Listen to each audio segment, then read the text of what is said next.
Attention, your paradigm is about to shift at the intersection of fact and reason. You're entering Kingston Country. I'm Dan Kingston, and you're listening to the Dan Kingston Podcast. How do we fight back against the far left mainstream media's indoctrination of our kids? Everything from the climate hysteria to the push of socialism in the schools. Well, today's podcast I discuss with a number of special guests, including Christina Sparks. Christina's written a children's book, P is for Politics. We also hear from a woman who's adopted 3 siblings out of foster care so they wouldn't get separated. Can you believe that? This woman is an angel, and we're going to talk politics with her. And we're going to wrap up finally with the Fox family at the end of this episode. Inspirational youth coach Mike Fox, his wife Trisha, and daughter Ariana. We have the entire Fox family on the podcast, so this is an action-packed episode. Sit back and enjoy. Christina Sparks, author of P is for Politics, Patriotism, Politicians, the Pundits, and the President. Thanks for joining the podcast today. Thank you. Thank you for having me. Well, this is such a great topic. How do you even make sense of what's going on in the political world for young people? That's a very good question, Dan. To explain that, let me tell you how this book came about. Yeah, please. I'm trying to make sense of it myself at home, following this charade day after day after day. I had my grandson over, and he's like, "Is K-Ma watching politics again?" How old's your How old's your grandson? At that time, he was 4 years old. Okay. And he would say, "You're watching President Trump again?" And I'd be like, "Yeah." And so then he would, start watching the little elections, the local elections, or he would see, and he would say, "Are we for the red guy or the blue guy?" And so anyways, my point is that I started seeing some interest. He wanted to be interested in what I was interested in. Wow. Even at 4 years old, that's amazing. I mean, is that too young? Should young people even be watching politics? Can they handle it? Is your grandson able to handle it at 4? Well, he's able to handle it if I explain it to him. So basically, we just kind of started with one issue at a time, Like we talked a little bit about people wanting to go one direction and having, an opinion, and then other people wanting to go the other direction and having their opinion. And I told them, about how they get into arguments and fights, and they see a lot of this on TV, and it's not right. It's not nice. That's not how we act. And, so basically this book just, it's very simple. It starts out, explaining that countries have personalities just like people do. How we don't want to mistreat other countries, but we also don't want to be mistreated by other countries. Putting it in terms that they can relate to, that kids can relate to, because they're dealing with these issues too every day, right? They are. And there's so much, Dan, indoctrination in schools. And I just feel so heartbroken that to think in my mind, that my grandson might be one of the ones out there with a golf club or a baseball bat, breaking, the windows of Berkeley College. It just broke my heart to think that, that he wouldn't be able to reason better than that. Well, young people are especially susceptible to indoctrination. And one of the things we see, right, it's the climate hysteria where kids are literally depressed and thinking of taking their own lives because they think the world's about to end. And so it was terrible. Yeah. Is that a concern? So that's one of the concerns you have. And Berkeley, you mentioned Berkeley. That's where I grew up. So I know that all too well. Yeah.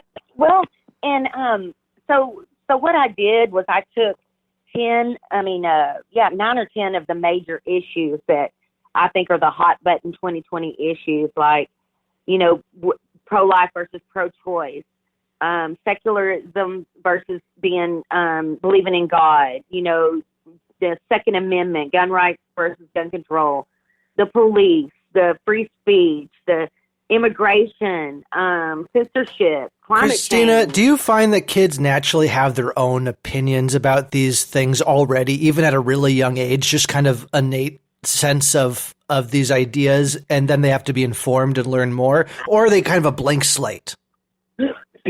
I think they do have opinions. I mean, they're going to pretty much always have an opinion. If you tell them a choice between two things, they're going to pick one, you know? But then when you challenge them, you know, like, why do you feel that way?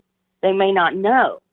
So mainly, I give them a really light, you know, back and forth between these two characters. P is for politics. So there's Paul and Polly in the book. Polly is a Republican. Paul is a Democrat. And they have these conversations back and forth about the issues. And at the end of each issue, they find something that they can agree on.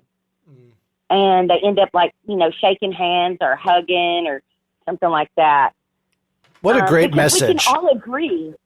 We can all agree, you know, that the oceans are filling up with plastic. We can all agree on that. Right. You know, that's a fact. And they're dragging these nets, you know, 3,000 feet below sea level and scooping up all the fish they can get. Mm-hmm. Well, environmentalism didn't used to be a political right versus left kind of thing. Everybody was always for the environment. It's only recently been used as kind of this, you know, climate cult where it's become a religion almost. And they say science, science, but really it's more like a religion. I don't know what you think about that. Yeah. Well, I believe that God is the ultimate scientist. That's just me.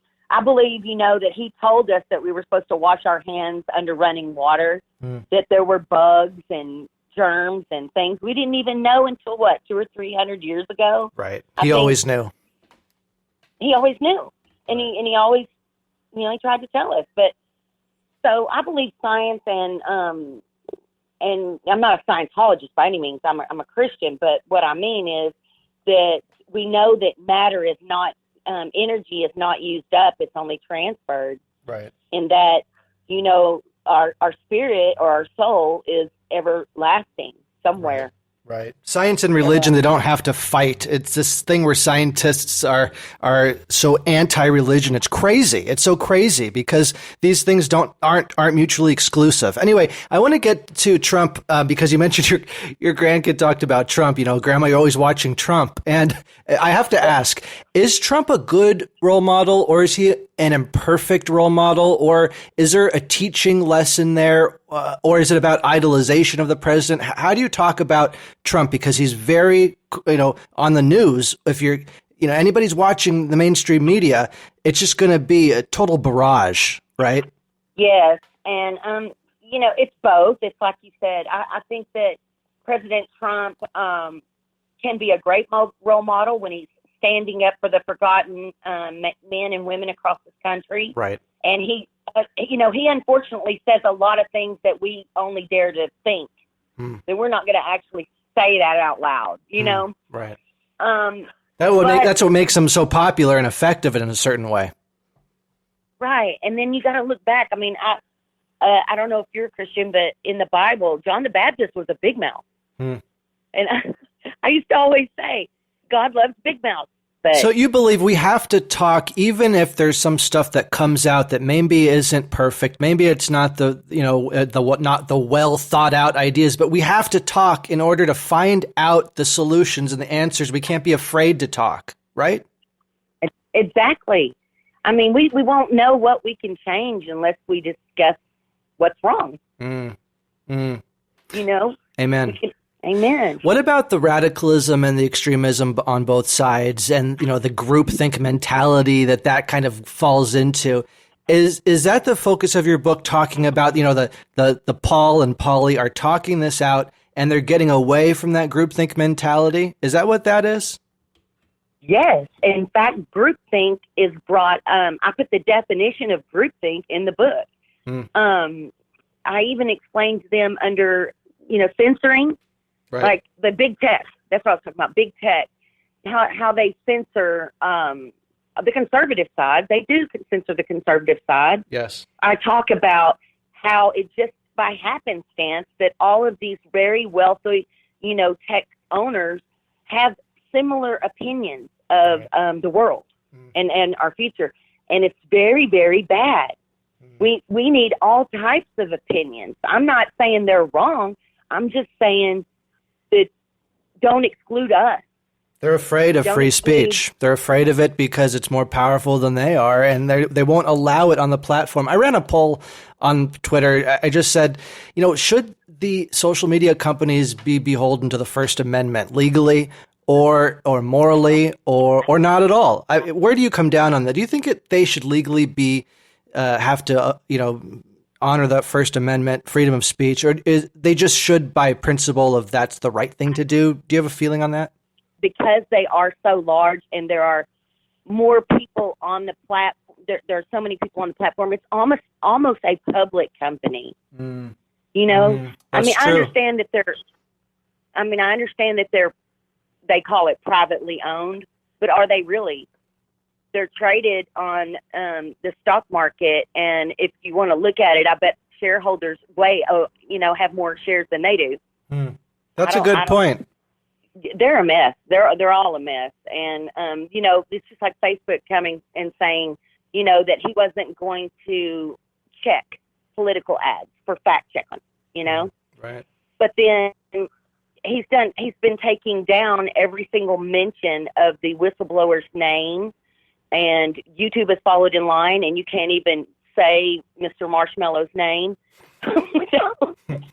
without fear of having your platform removed. Well, Apple does this text to speech. They translate all the podcasts into text. So if we were to say the whistleblower's name, who the heck knows what would happen to the show? I could very well, maybe the show would be banned.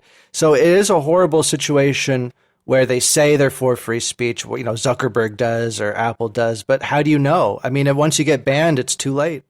Yeah, our society, it reminds me of that movie, not The Hunger Games, but what was that movie where you were either dauntless or you were in accounting or there were 4 different types of jobs that you could have. Oh. Do you know which one I'm talking about?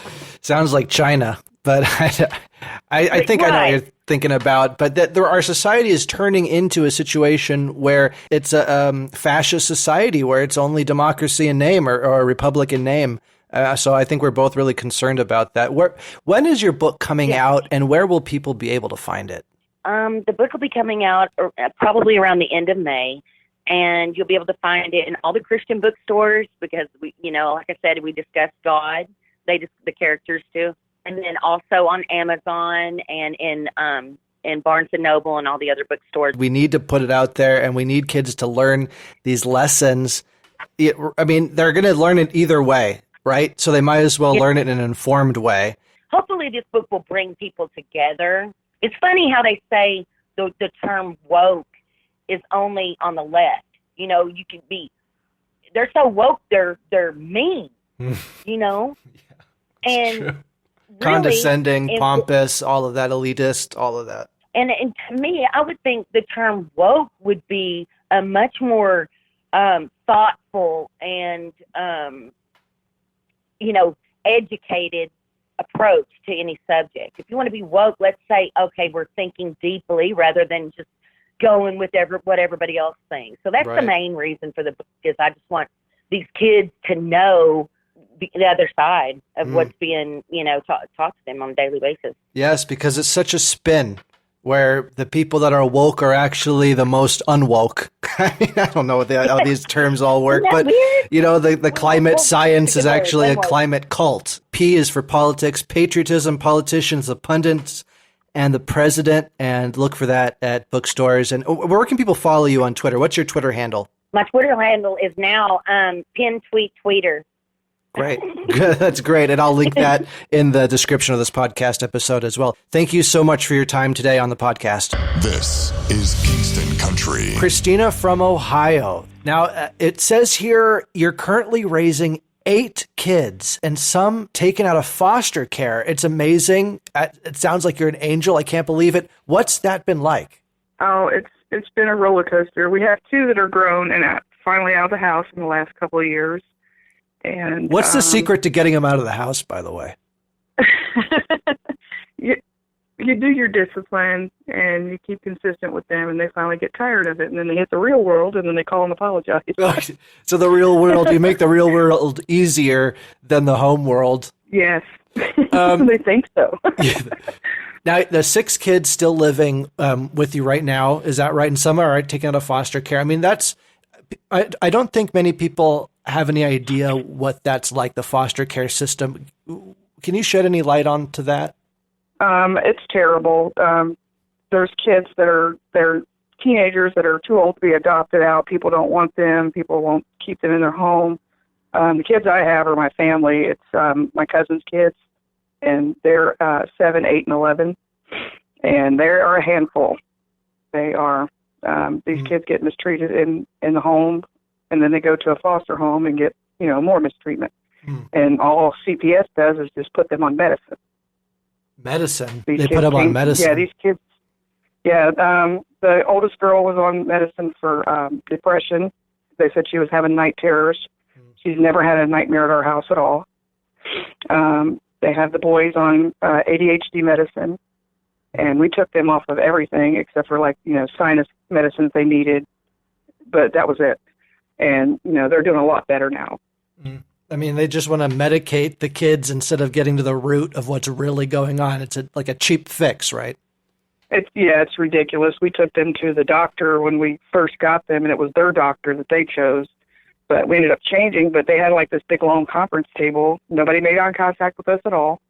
They just, went through the computer of what the kids were on, and let's refill all of this, and didn't ask it, hey, do you need anything? Are the kids doing okay? Nothing like that. Like condescending, kind of they know best mentality.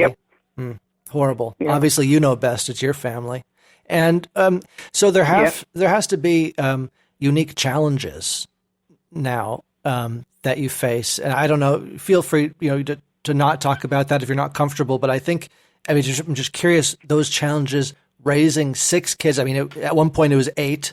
And how do you make that work? How do you make sure everybody, gets fed and you don't forget people's names and that kind of thing? The older 2 are a big help. They are 18 and 20, and they are a great help with the kids. They watch them while I work in the evening. If my husband works during the day, but he also does Lyft to make extra money. So they're always, chipping in to help. And then my 10-year-old son and the 11-year-old girl, they help out too. If there's something they can microwave, they'll feed the kids or, make a sandwich for them. But other than that, they eat dinner when I get home, and everybody sits around together and watches TV. We try to give them somewhat of a normal life. We're not the richest people in the world. We don't buy them a bunch of stuff, but, we give them time, and that's what they need. You make it work, and you give it time. And now when you're watching TV, are you watching politics? Yes, and I talk to them frequently about that, even as young as they are. Once they hit middle school, I'm going to start homeschooling them because I don't want the school that's indoctrination once middle school hits, as far as I'm concerned. Yes, the indoctrination. So that's amazing that you have time to follow politics and this kind of thing, and you're teaching the kids about politics. Yes. What's the takeaway from what's happening right now that they see? Obviously, the mainstream media, when you watch cable news and this kind of thing, what kind of indoctrination are you worried that they're getting? The global warming myth, stuff like that, and they're turning them into big babies. They started in college doing that, but then they started doing it in high school and middle school. They're teaching these kids that people owe them something. Everything's free, and that's not how it works. The victim mentality. Yep. I teach my kids you have to work for what you want. You don't wait around for a pat on the back. You just work. You work and take care of yourself and your family. And that message has really been lost today. That's not what they're getting from any source they're seeing on TV. And so it's scary to think about. Oh, I have a question about, do you have a favorite or do you have a least favorite? The older kids are my favorite. the 18 and 20-year-olds.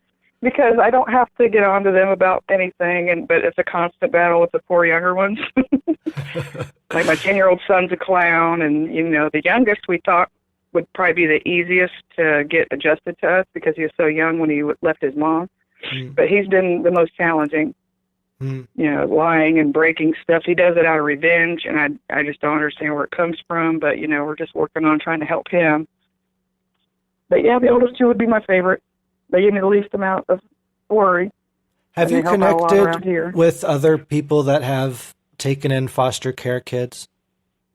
I've thought about just starting my own, maybe a Facebook page or something, because I can't find anything like that. Really? But that would be awesome. Yeah. It seems like it'd be very helpful to share those experiences and hear what other people are going through, because I imagine that you're not alone in those experiences. Yeah. And you don't know what you're getting. We didn't even think about it. We just wanted to get them out of there because they were getting ready to be adopted out and go to 3 separate homes and wouldn't have seen each other again until they were adults. And we cut the mom off and the dad's in prison, but we just jumped in, didn't even think about it. I know you follow politics closely. Is that right? Oh, yeah. What do you make of what's going on right now with the impeachment in particular? Do you think that this is going to be helpful to the Democrats, or is it going to backfire and be more helpful to the Republicans, or is it going to be a wash? Everything they've tried has blown up in their face. This is going to blow up in their face too. Only this time around, there's going to be some arrests, some major arrests. Oh, any predictions? Who?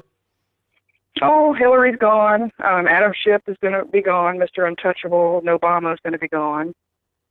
There's a lot of dirty hands with Benghazi and Iran and things like that going on that happened. And Trump kind of alluded to that today on Fox and Friends. I heard that on the radio when I was listening.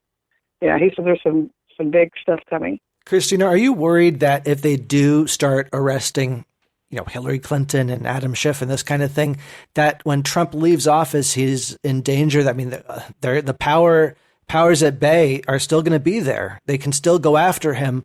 Are they going to try to put Trump in prison? He's pretty much untouchable. He's not done anything wrong. He's very careful about what he does. He's always been that way. I've liked him since I was 8 years old. I've looked up to him. And for him to change parties and leave his money behind and, forgo his salary and just keep taking this stuff, back and forth all the time for the last, 4 years and some change almost. When you were 8 years old, what was your first memory of Trump? I saw him on TV. I think it was Johnny Carson or something. And I just thought he was pretty cool. I liked how he talked, and he was smart. Just, I talk the same way. I'm just pretty forward about things. I don't spare people's feelings. I'm not trying to coddle anybody. But yeah, he's not very good at marriage, but that's not my business. Right. A lot of people say he's an imperfect messenger, but I love that he's a major FU to the establishment. I say that again and again. Absolutely. The elitists that have gotten us into the mess that we're in today, a $23 trillion in debt, the endless wars, just housing crisis, immigration crisis, everything's a crisis. And maybe he's imperfect, but it's what we needed. And if they don't listen to him, we're just going to keep for us. Yeah, there you go. There you go. So what's next after Trump? Is this movement more about Trump and what he represents? Is this something different than the Republican Party? Is this like a breakaway, or is this going to go back to traditional politics, Republican, Democrat kind of thing? We're going to take the Republican Party back. We're getting the swamp out of there, and we're going to get some decent people in there, and the U.S. citizens are going to actually start paying attention now, especially when the media starts breaking down. Yes. They've already been proven to lying and everything else, but once some of them get arrested, because they're going to get arrested too. You can't finagle and do things in the government that's not your business. Also, and lie on TV. What are they going to do when Trump's out of office? Their ratings are going to plummet. They're just going to collapse. Even if they don't go to jail, they're going to have no sponsors or nothing. They're just going to, CNN's going to disappear, and then you're going to have Newsmax is going to be what's left. So who do you think, any bright stars that you see? And I know it's early for that, right? Trump 2020, but never too early to look down the road. Any bright stars you see? I don't know. His son's kind of forward like him, but I don't know if he's ready for that yet. Right. But I like Jim Jordan. He's very, he loves us. He loves the American citizens, and he's not playing. He gets on there, and he doesn't mince words either. It's true. And he's great. He was great. Yeah. What did you see Elise Stefanik? Oh, I like her. Yeah. She's great. She's young, and she's has a big future ahead of her. So, yeah, there's a lot of people. Yeah, you bet. Thank you for calling in. Thank you for sharing your wise words, and God bless you for taking care of those kids. This is Kingston Country. Coach Mike Fox has over 25 years of experience in business and inspirational coaching. His wife, Mrs. Tricia Fox, is a talented social media guru, and daughter Ariana gives inspirational speeches to young people. Thank you for joining the podcast today, Fox family. Thank you so much. Great to be here. Yes, definitely. Coach Mike, you said something really fascinating to me. It resonated. I think others will really relate to this. You mentioned how you want to talk about politics in a more public way, but you feel it's difficult to do. You told me it's like walking on eggshells. Why is that? Well, that can go on a whole segment by itself. Yes.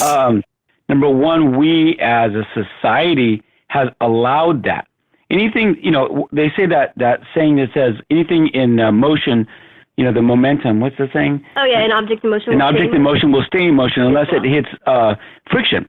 And there has been no friction to stop the anger, the hate, the animosity, the emotional upheaval, which is all orchestrated by liberals at this point. Is Trump a representation of that? Is he like an FU that was given to the system about what you're talking about? Pretty much. I mean, it's the liberal Democrats have, and it's all funded. Not all funded by George Soros, but he has literally invested billions in what I would quote the Joker from Batman. It's all a part of the plan, and it's a part of a plan to create chaos, emotional chaos. That's why anytime you look at videos and interviews between a logical conservative and an emotional liberal, that the liberal will never have facts. They have their emotions, they have their feelings, and so there's been a stoking of the fires of hatred and animosity against conservatives. And to be honest with you, I'm a full-blooded Jew. And what's happening now through the media, through the propaganda, through the Democrats and liberals is in sync and in line 100% with how the Nazis created the propaganda against Jews. And Coach hatred, Mike, let me ask you, how would you describe your politics? Our politics? Yeah, you in particular. As far as like conservative? Yeah. I mean, conservative, is that the best way to or Republican or Trump supporter? I mean, if you had to really put it in there, who are you most loyal to ideologically? Well, for us, it's more about policy than party, and we're conservative in our values and our foundation. So, I mean, Trump has done more for the conservative cause than any other president, period. Those are facts. But if Trump decided to flip and switch, we're not so Trump supporting that no matter what he does or says, we're just going to support him. We're about the values and the principles at play. Not labels. Labels mean nothing. Now, Mrs. Fox, do you worry at all about Mike getting more involved in politics in a more public way? I know, for instance, my wife isn't particularly happy about it, starting this podcast. Yeah, definitely. Sometimes, yes, because whenever you put it out, because the loud voices that are going on are a lot of times the liberal voices, and so when there are a few conservatives that stand up, then it's like those are easy to be shot at. So yeah, it does make you a much easier target because the conservatives are not coming together and they're not standing together. If they all stood together, there would be so many of them that it wouldn't be it wouldn't be a hard thing, but it is now because of there's only a few that are actually willing to go out there and stand up for it. So. What is the political message that that you're trying to promote that the Fox family would like to promote? Basically, the strongest message that we can put out there is that it's either now or never. It's going to be game over if we don't literally unite. See, here's the thing. As a marketing person for over 25 years, it's easy for me to see that the Democrats and the liberals have done a phenomenal bang up job. They've done kudos to them for doing one thing that we all should be doing, and that is unifying. They are unbreakable when it comes to unity and backing each other up. But There's Coach no doubt Mike, about let me that. start. Is that the model? Because they have this horrible groupthink mentality that I would hate if we copied that. It looks like there's more freedom for thought, for ideas. We believe in the First Amendment, that liberals are always trying to destroy the Constitution every chance they get. Should we follow that model? No, the only model that we need to follow is unity. And we don't have that. If put it this way, we continue to fight each other, and this is across every conservative that I talk to. We're friends with city officials that are conservative and celebrities that are conservative. So this is just a known fact. We fight so much among each other that most of the Dems don't even care. They just do what they do best. So they are, again, going backwards here, they are masters of marketing and unity. Brainwashing too. They're just a bunch of parrots. They do. They have. It's all indoctrination. But the thing is that in marketing is neutral. So whatever we market and whatever we teach, and indoctrination is neutral in itself. Indoctrination just means teaching and doctrine. But what you're teaching and the content of what you're teaching is the issue here, because they're teaching anti-American, values. They're literally and I'm a public school substitute teacher, and I've been in the public school sector. So they have been teaching. They have been doing this. They have been indoctrinating for years now, and it is like culminating at this point to a boiling point to where it is anti-American, anti-flag, anti-American, anti-everything, and they don't even know why. It is. They just, all they know is their feelings. They've been pumped up and incited in everything, and it's been taught by leaders. Pastors, leaders, teachers, all part of the huge plan to pretty much tear down America from within, because they couldn't do it from without. One of the messages that especially for me that I think is important in being a woman and a conservative woman is I love the stuff that Candace Owens has brought out, and things where it's not about the feminist movement. You can be feminine. In fact, the feminist movement is not feminine, and that is so many, especially so many women and so many liberal women. It's like men are the cause of all problems of the world, kind of thing. But we need strong men in our country, and being feminine is not about woman power, kind of thing, and empowerment. And a lot of times, a lot of women, they think like, oh, if you want to be a stay-at-home mom, or if you want to be a good wife, then you're just falling into the system and stuff like that, But it's so important, and we need strong families, and we need strong men and strong families in our country. They're redefining things. They're redefining words. The liberals are redefining things. And one of their words is feminism. And that feminism back then used to be equal rights, because for a while, feminine and women used to have lesser rights than men. But now they're literally pushing down the men to bring up the women. And that's not true feminism. That is not. Ari, is that you talking? Yes. So I love that. You're right on with the I was going to say that the feminism, I'm a feminist. It just means equality. I refuse to let them hijack the word. I refuse to. Do people your age, are they just as divided over the politics as the adults seem to be?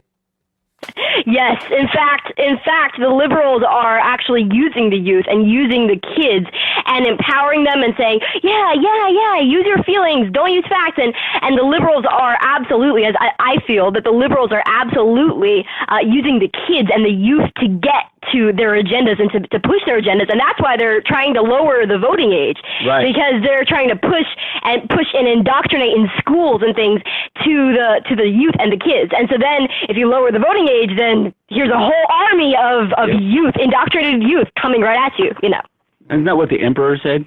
Use your feelings. Yeah. Feel the hatred. Yeah. Exactly. What about climate hysteria? Is that part of what's playing into all this indoctrination? Do you see kids that look genuinely worried and concerned for their safety, Ari? You mean Greta? Yeah. No, I mean you're going to school. You're with kids, presumably like Greta or not. I don't know. I'm assuming that you have a window into the next generation, into that kind of thing. I'm worried about young people that they feel like there's no hope, that they really feel like the world's going to end.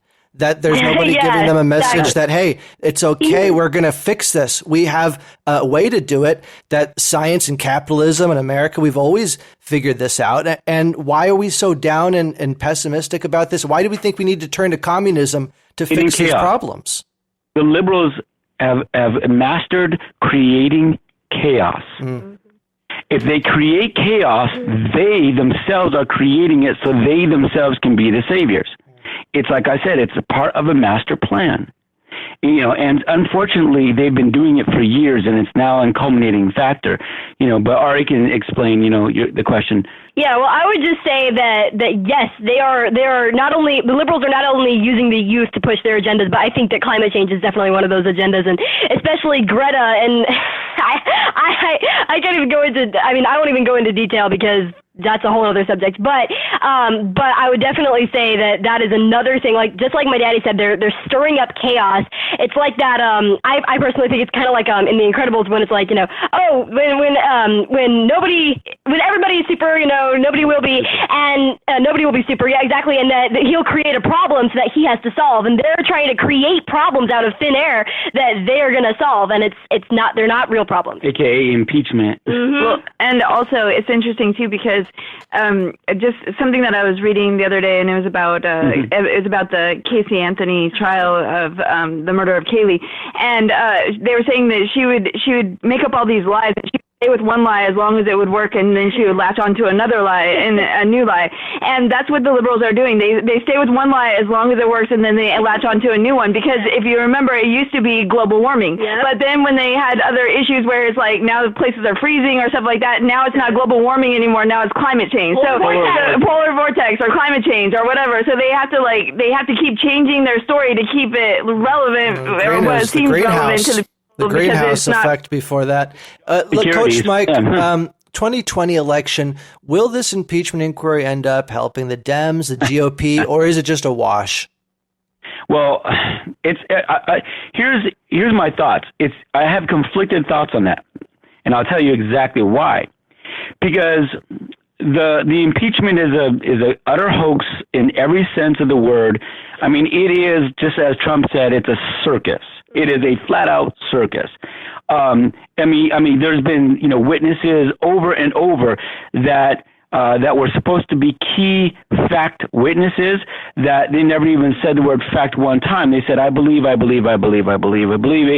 It's what I heard. And then the ridiculous, the utter ridiculous, well, facts don't count. Hearsay could be more important than facts.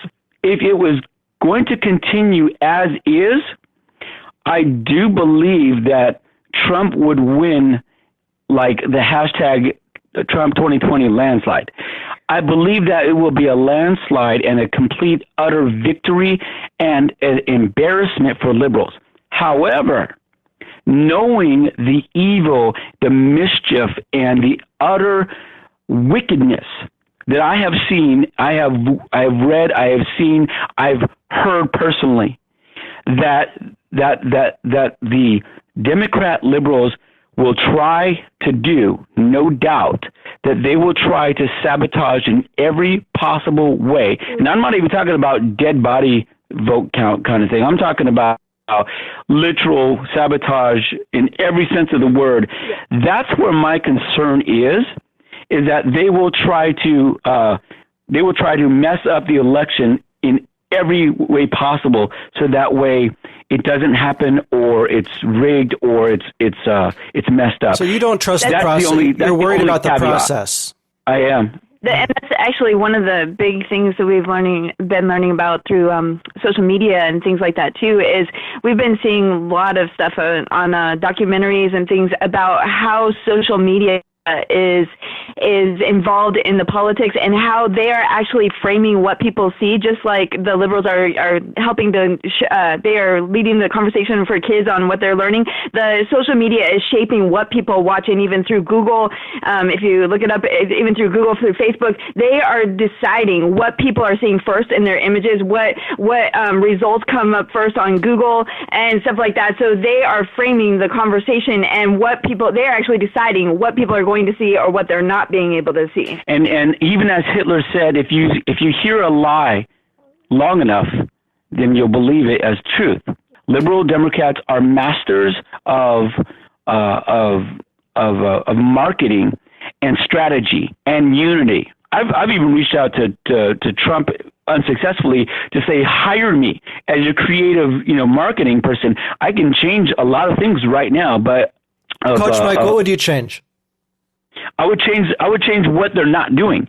They're not using the aspects that we still have in place for marketing and promotion and for media and outreach and social media and the whole 9 yards of branding. I would be doing so much it would be a whole conversation by itself. They are not doing that. I mean, it drives me up the wall, to be honest with you. As a marketing and designer, I would jump on this so aggressively it would not even be funny. Well, Trump, if you're listening, hire Coach Mike and the Fox family to help out with the marketing. I really appreciate your time today, Fox family. Coach Mike, Tricia, and Ariana Fox, thank you for joining the podcast today. Kingston Country. You've been listening to the Dan Kingston Podcast.